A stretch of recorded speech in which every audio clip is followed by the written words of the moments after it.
Who's wrong? Sheila. Sheila? Yeah, she wanted to say that. Now, I don't know if they're going to be here today or not. Well, let me see. Yeah. Jesse's trying to come here. My brain was not working.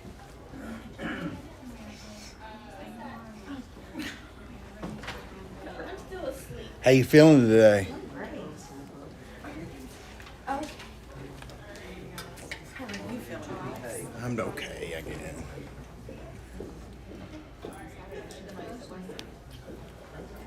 All right.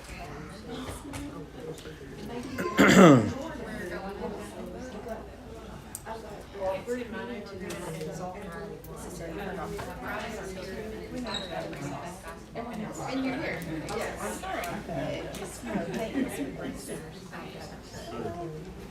You're here, you're dressed. Yeah.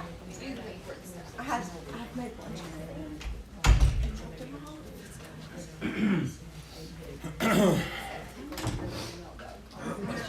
All right, good morning, everyone. Hope you're doing well. We are beginning a new quarter this morning, and I'm excited because I'm back in the classroom on Sunday mornings. I was teaching Wednesday night this past quarter, and I prefer teaching on a Sunday morning. I like, usually on Wednesdays, I'm exhausted by the time we get together at 6:30, and it's hard, even as a teacher, to be energetic. But I love Sunday morning Bible class. Well, I am continuing. Back in the summer, we began a study of the major messages from the minor prophets. And so now is part 2, right? It's the sequel to it all. Actually, what happened is that I intentionally did not rush through any of those minor prophets before. We took our time knowing that I would want to pick it up again in another quarter. Because it's one of those, we were just talking about it, Pam, we just don't study the minor prophets very often. And so it's good for us to take the time. Go ahead and take the time to study through these so we don't feel rushed or anything like that.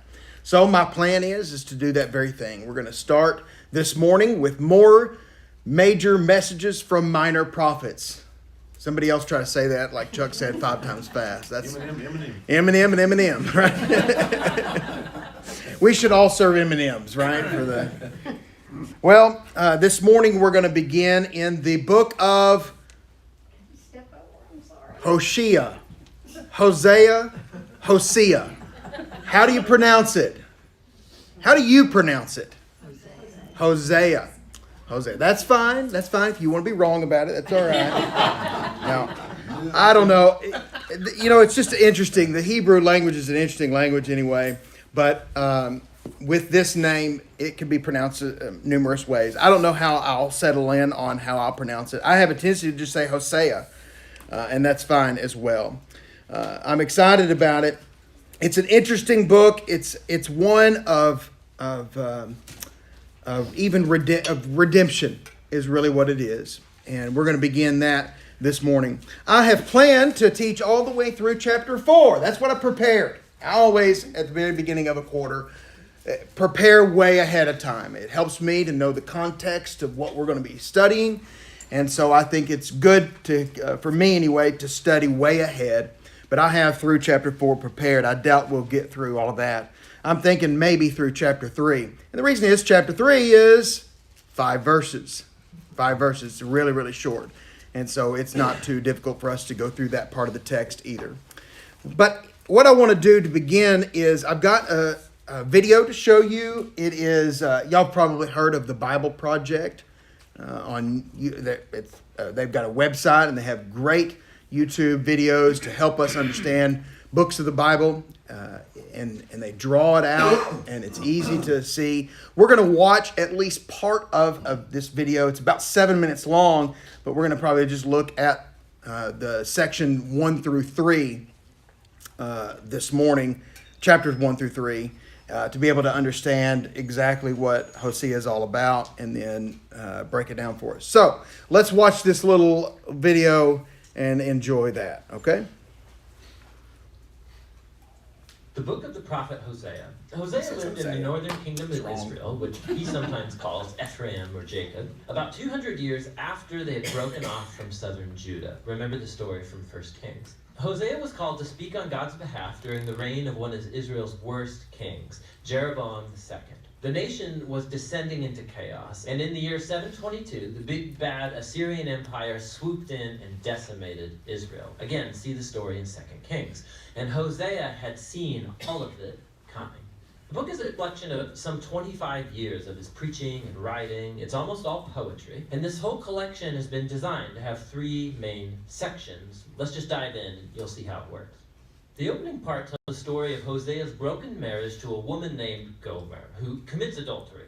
Now, it's not totally clear whether Gomer slept around with other men before or only after they got married, but they did have 3 children together and things fell apart. The important point is that God tells Hosea that despite Gomer's unfaithfulness, he is to go find her, to pay off her debts to her lovers, and to commit his love and faithfulness to her once again. And then God says that all of this, the broken and repaired marriage, children, it's all profitable. Telling the story of Israel, faithful husband Israel, rescued of slavery, he brought them to Mount Sinai, where he entered into a covenant with them. He asked them to be faithful to him alone. But then he brought Israel into the promised land, and they took all the abundance that he gave them, and they dedicated it to the worship of the Canaanite god Baal. And so God has a legitimate reason. He could end the covenant and divorce Israel, and he thinks about doing so, but instead, he says that he's going to pursue Israel again and renew his covenant with them. And he says why? It's purely because of his own love, compassion, and faithfulness. Hosea then spells out what all this means. He says the consequences for Israel's were by other nations and exile. But there's hope for future restoration. One day Israel will once again repent and come back to worship their God. And Hosea says he will place over them a new messianic king from the line of David who will bring God's blessing. And so this opening section introduces all the main ideas of the book. Israel has rebelled, and God's going to bring severe consequences, but God's own covenant love and mercy are more powerful than Israel's sin. And so, in the remaining sections of the book, Hosea's poetry explores... All right, I'm going to stop it right there. We'll pick up the rest of it later on. So, the book, I love those videos. I don't know if you've ever seen any of those. It's really helpful to break down what a book is all about. I love the artistry that's involved with it. Plus, that guy's voice is easy to listen to, right? Does a good job breaking down the book of Hosea and helps us to see, at least right now as we watch this part of it, the first beginnings part of this book and how it's all laid out for us. It is a story of redemption, and we see how that theme is laid out just in the first 3 chapters of this book. So I want us to go through this today in this lesson, and what we look at today. We'll go through this book. It is, to me, it is profound, it is captivating, and it is a wonderful book for us to study. It really is a book about the powerful metaphor of God's relentless love and the unbreakable covenant he shares with his people. Even when his people rebel against him, his people, there are a few that are going to be faithful to him. And we find that, and we'll see that even how it plays out and how the church integrates itself into that promise that God loves his people no matter what, even when they've messed up. And we see that certainly in this relationship that's used as a metaphor in Hosea's life. All right? So let's go through a little bit of this. It is a time of difficulty. It is a time that is hard and just a uproaring. That did not spell that right at all. Uproaring. It's a horrible time period in Israel's history. And so to understand this context of the book of Hosea, it's important for us to go through it and think about what's happening right now in Israel's history. It is a time of spiritual waywardness. It is a time of idolatry and just overall moral decay.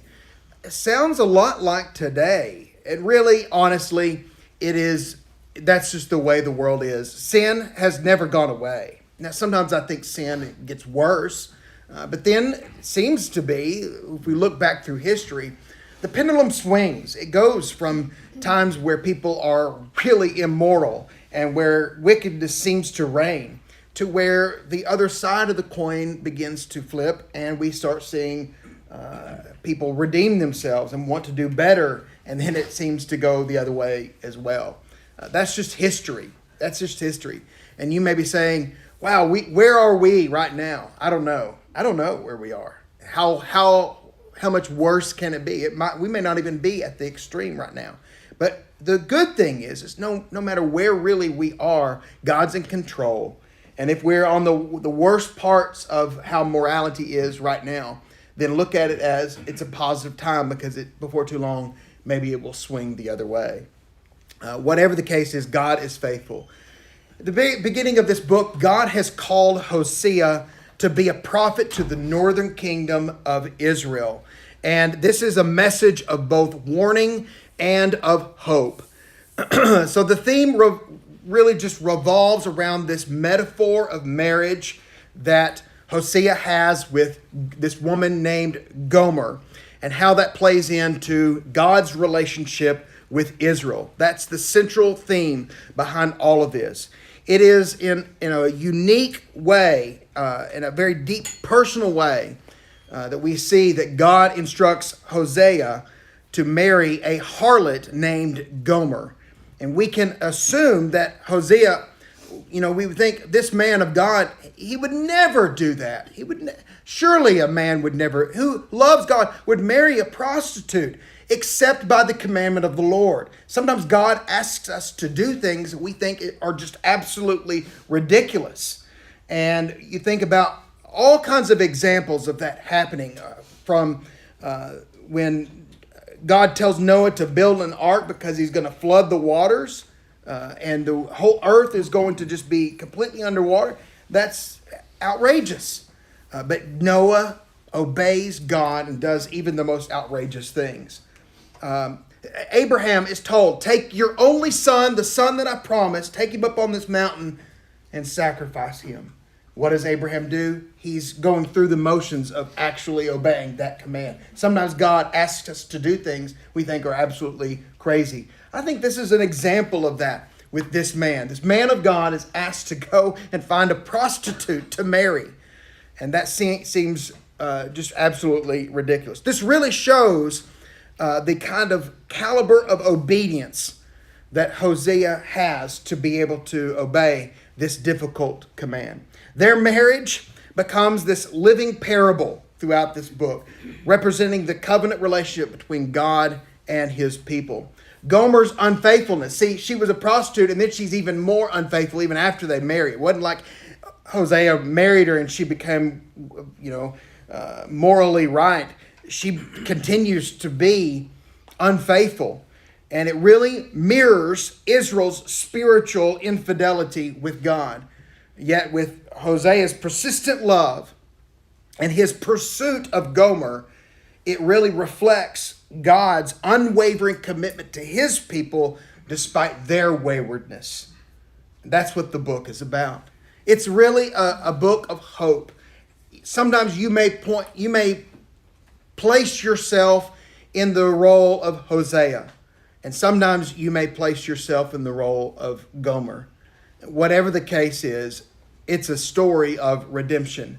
God loves his people even when they rebel against him. That's what this book is really all about. All right, so let's look at verses 1 through 3 of chapter 1. Any questions or comments? What questions do you have about this as we begin? Anything at all? Think about that. What questions do you have? Anything?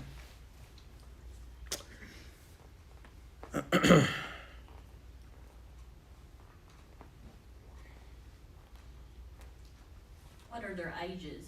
Oh, that's a good question. I don't know. I have no idea.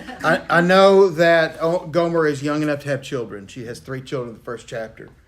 So that gives us an indication. But I mean, sometimes in the Old Testament, old ladies have babies too, right? But it doesn't indicate that that's any kind of miraculous thing that she's having a baby. I would think she'd be pretty young. Pretty young. So Alex, I'm just thinking about, this isn't really a question, just a thought. Yeah, sure.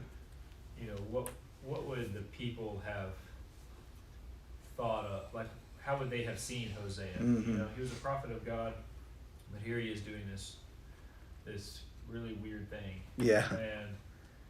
And it wasn't just a weekend. It wasn't just, I mean, this was, he was marrying her and they had kids together, and you know, this was his lifetime. Yeah, spans about 25 years or so. Okay. You know, so I mean, he would have had a reputation, yeah, and I'm just wondering what that was and how hard that was for him. sure. To God hear all the also, things people are saying about him. You know? Yeah, that's right. That's right. God also knew how people were going from back to Adam and Eve,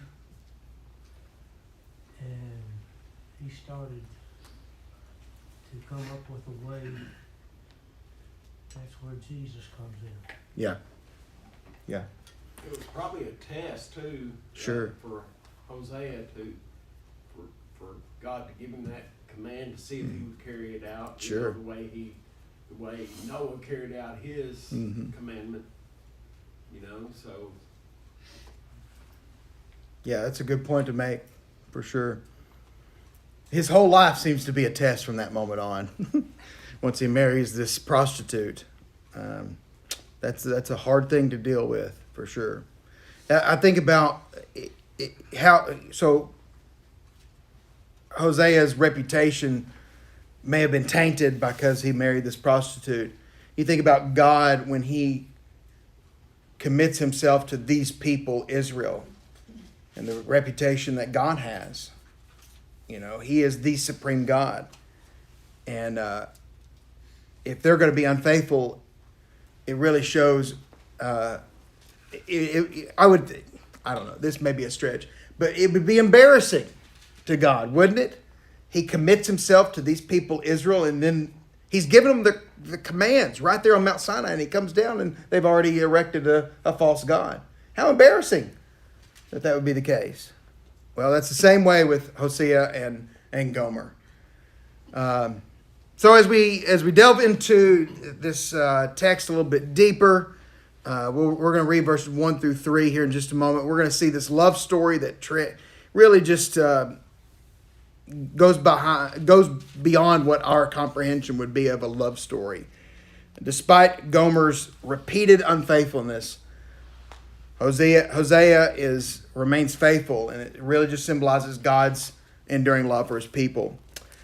All right, so let's look at verses 1 through 3 real quickly and help us to see what's happening right here. We may just read the entire, let me just see what my notes look like. No, I'm not going to read the entire thing. Let's just read verse 1 through 3 real quick. Hey, Alex? Yes, ma'am. One real quick question. Mm-hmm. Why is he considered a minor prophet? Oh, just because it's a smaller book. Okay, so minor and major, meaning Isaiah would be major. Yeah, Isaiah, Ezekiel, and Ezekiel, Daniel, and Lamentations. Jeremiah. Major So prophets. Just because of the size of the book. That's correct. Okay. Yeah, not his. Interesting. That's why I still call it a major message. It's still just as important of a message that Hosea has. Okay. It's just the book is smaller. All right, Really, you thank could call it the bigger prophets and the smaller prophets, but not because the stature or the message is different. The book is just a shorter book. That's the only reason. All right, thank you. Yep. All right, so let's read verse 1 through 3. It says, "The word of the Lord which came to Hosea, the son of Beeri, during the days of Uzziah, Jotham, Ahaz, and Hezekiah, kings of Judah, and during the days of Jeroboam, the son of Joash, king of Israel. When the Lord first spoke through Hosea, the Lord said to Hosea, 'Go take to yourself a wife of harlotry and have children of harlotry. For the land commits flagrant harlotry, forsaking the Lord.' So he went and he took Gomer, the daughter of Diblaim, And she conceived and bore him a son. And the Lord said to him, name him Jezreel, for yet a little while, and I will punish the house of Jehu for the bloodshed of Jezreel. And I will put an end to the kingdom of the house of Israel. On that day I will break the bow of Israel in the valley of Jezreel. Then she, I will stop right there. I read verse 1 through 5, but that's a good place to stop right there. All right, so again, this teaches God's redeeming love. It's a story of reconciliation, of restoration, and of renewal. It teaches us just as much as Hosea redeemed Gomer, God can redeem us. He's told to take this harlot, this prostitute, and marry her, and then have children of harlotry. And that's a key point right there. As we get into these children's names, we might see that the names kind of are different. You begin with the name Jezreel, and we're going to look at that here in just a moment. But then the name changes just a little bit. It's like a different style of name. And some people have thought that perhaps some of the children of Hosea and Gomer are not even Hosea's children, that she's a woman of, a prostitute, that she may have continued to sleep around and then had children outside of that marriage as well. And so that's an interesting story right there. He says, go have children of harlotry. In other words, he may be raising children that are not even his own. He says, for the land has committed flagrant harlotry. Now, it's not necessarily the land. The land doesn't do anything, does it? Who's he talking about right here? Israel. Israel, the people. The people are doing this. What are they doing? Forsaking the Lord. And so what does Hosea do? He goes and he takes Gomer, and she conceives and bears him a son. They get married, and they have a child. It begins, verse 4. I've already read just a little bit of this. They have 3 children. Let's keep reading verse 6 through 8 real quick. It says, then she conceived again and gave birth to a daughter. And the Lord said to him, name her Lo-Ruhamah, for I will no longer have compassion on the house of Israel, that I would ever forgive them. But I will have compassion on the house of Judah and deliver them by the Lord their God of Judah, and deliver them by the Lord their God, and will not deliver them by bow, sword, battle, horses, or horsemen. When she had weaned Lo-Ruhamah, she conceived and gave birth to a son. And the Lord said, name him Lo-Ahami. And for you are not my people, and I am not your God. All right, let's stop right there and talk about these children for just a moment. It begins with God instructing this prophet, go marry this woman of harlotry and have children with her. And they have children. They have 3 of them. First named is Jezreel. The name Jezreel means scattered, which is a perfect representation of how Israel would soon be scattered in exile by the conquering Assyrian army. It really is a metaphor. It really shows each name is a great symbolic name representing God's judgment upon Israel. They would be scattered. It also refers to the valley of Jezreel. It's actually in the text right here, where Jehu massacred all the descendants of Ahab and placed Jeroboam II on the throne. All right, so when that all happened, that was in the valley of Jezreel, and God promises to avenge the bloodshed of Jezreel by judging the house of Jehu. All right, and what we find later on, even in this text, in chapter 2 and 3, we will see that the name, I think it's by maybe chapter 4 that this happens. We see these names kind of begin to change, where it's not looked at a bad thing, but more of a good thing. And so that's an interesting thing to think about. This name may mean scattered, but before too long, it's a name that is talking about redemption and restoration. Then you have the name Lo-Ruhamah. This name means no mercy. No mercy. So you think about every time that Gomer or Hosea calls out for his children. He's got 3 kids, a son, a daughter, and then another son. He calls out their names, and he's constantly reminded of this relationship that Israel has with God. First of all, they're scattered. And then they call out for lo rohamah, no mercy. Every time the unfortunate name would remind Hosea that everyone else is going to have to deal with judgment and exile. The fact that God had no mercy to Israel, but had mercy towards Judah. Did you catch that in that text? Isn't that interesting? First, it's true that Judah and her kings were more faithful unto the Lord during those years.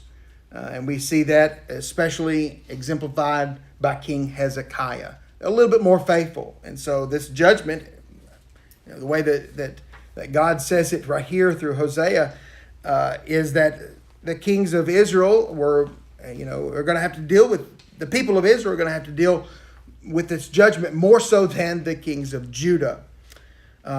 It is within this wise and loving heart of God to show mercy on whom he will show mercy. God gets to decide how he's going to show compassion. We may look at it and say, that's not fair. That's not fair that Israel has to deal with the punishment and Judah doesn't. Anybody's kids ever say, that's not fair. He got this and she got that. Listen, God gets to decide that. He knows maybe a little bit more than you do about this whole situation. And he knows how to handle it. No one is ever unfair for not showing mercy. You know what I'm saying? Like, if the punishment is deserved and you don't show mercy, that's okay. That's just part of it. That is the way it is. And God gets to decide how he's going to divvy that out. And with this specific situation here, he says this judgment is coming on Israel, but not necessarily upon Judah. And it may just be because those kings of Judah were a little bit more faithful than the kings of Israel. Who knows? Then you've got the other son named Lo-Ami. I guess how you pronounce it. Lo-Ami. Means not my people. Oh. This one especially maybe points to the fact that this is not Hosea's child. Not mine. Not my kid. Not my people.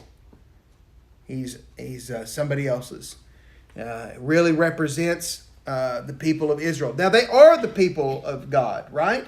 But when they act like they're not, God says, you're not my people. That's not the people that I was supposed to have. This is not the way it's supposed to be. You're supposed to be faithful to me. You promised you'd be faithful to me, and you didn't live up to it. You're not my people.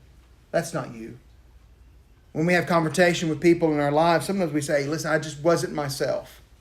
I wasn't myself. The people of Israel are not themselves. They made a commitment to follow God, and they didn't live up to it. And God says, you're not my people because of that. If you're going to act like this, you're not mine.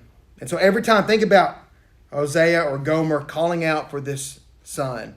It's a reminder that the people of Israel have pushed away the Lord God and no longer considered his people. Perhaps this son really wasn't Hosea's, but this other man.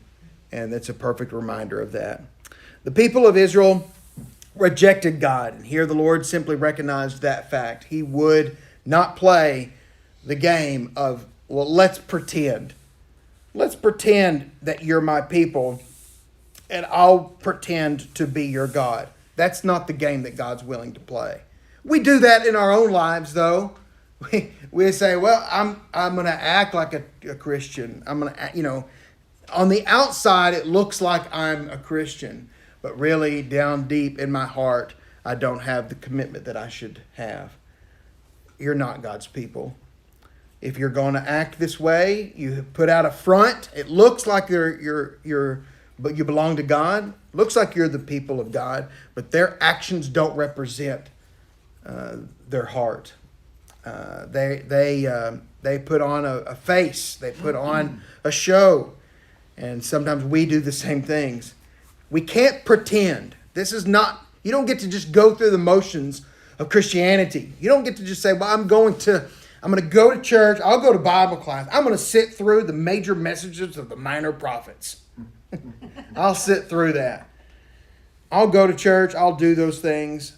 I'll go to the extra things. I'll decorate for the things, the events that they have. I'll pass out the flyers. I'll do all that. But really, my heart is not really in it at all. That's a scary thing. Now, that doesn't mean you shouldn't do those things. We need to do the works. That's what James teaches us. You show your faith by the works that you do, right? Certainly. But it's got to be for real. It's got to be for real. It's absolutely committed is what we have to have in our lives. Absolute commitment.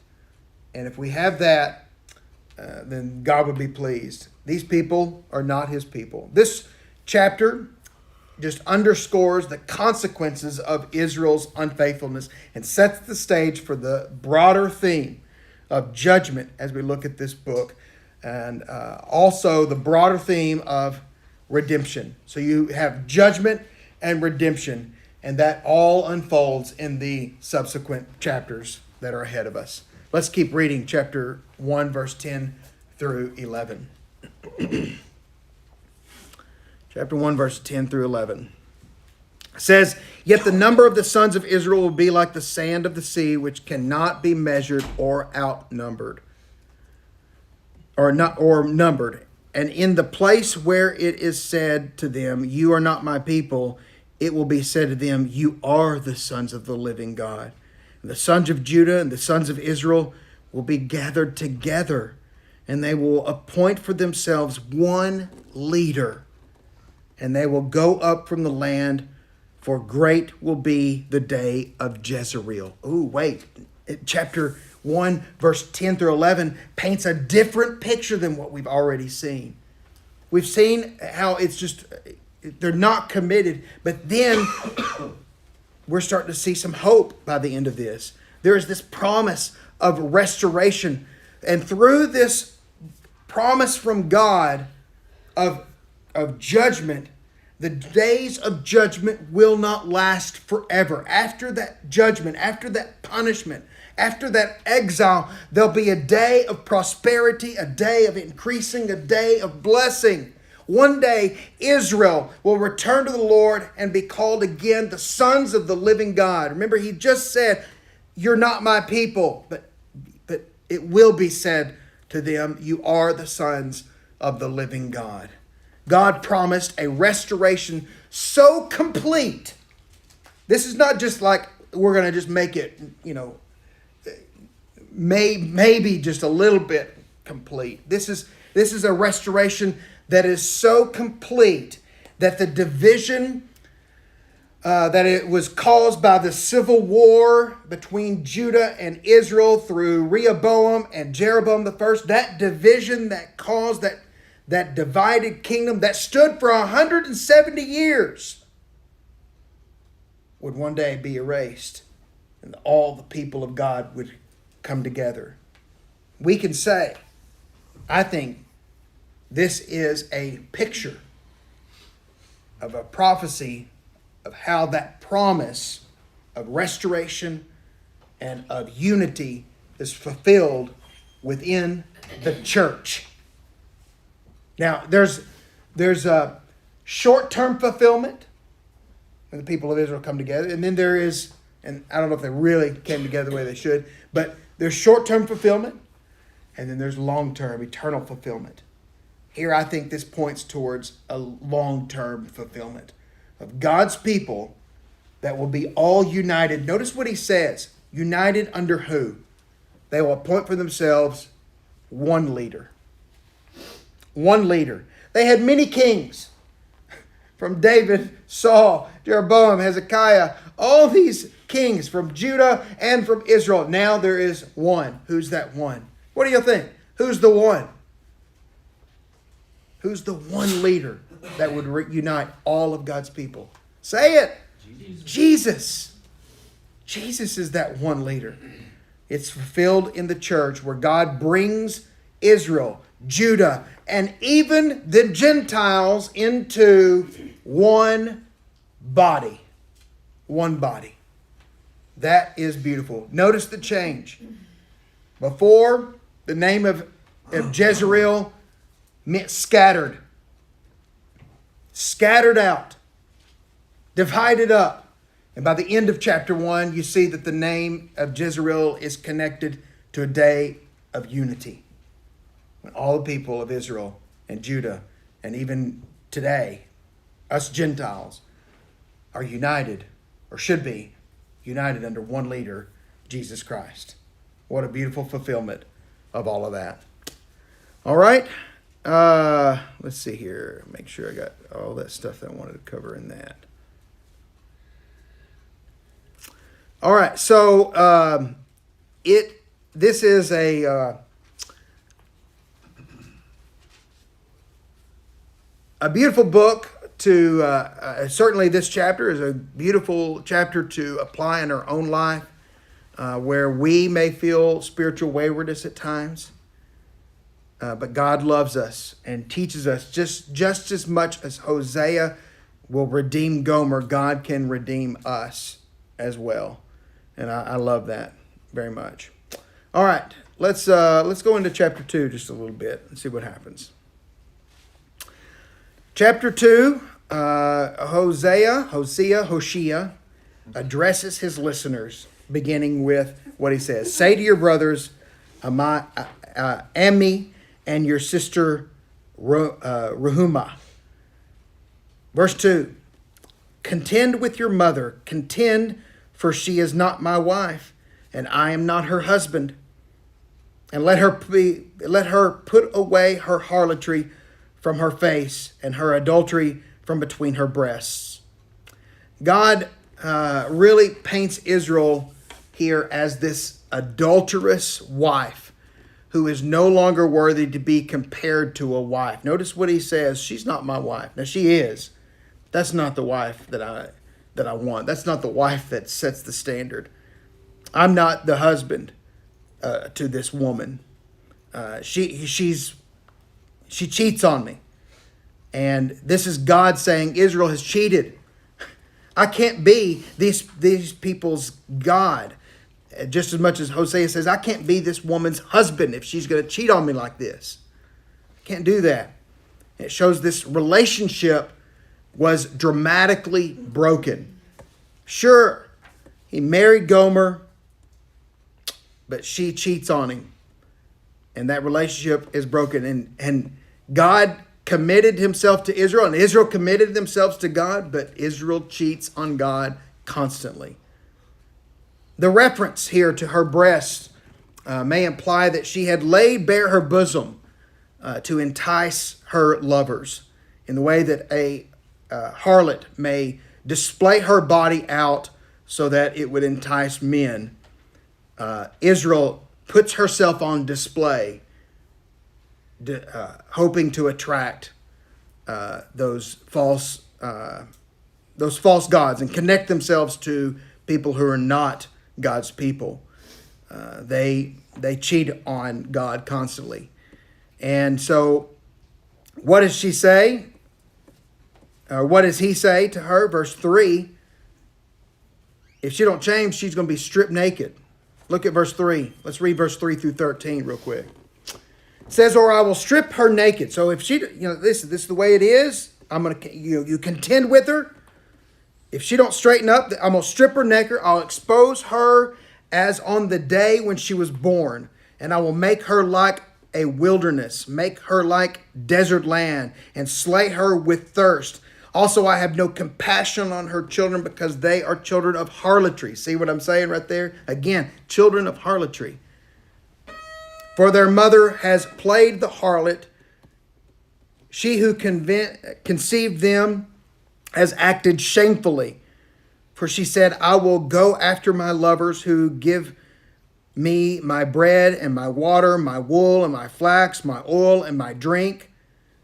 Therefore, behold, I will hedge up her way with thorns, and I will build a wall against her so that she cannot find her paths. She will pursue her lovers, but she will not overtake them. And she will seek them, but will not find them. Then she will say, I will go back to my first husband, for it was better for me then than now. For she does not know that it was I who gave her the grain, the new wine, and the oil, and lavished on her silver and gold, which they used for Baal. Therefore I will take back my grain at harvest time, and my new wine in its season. I will also take away my wool and my flax, given to cover her nakedness.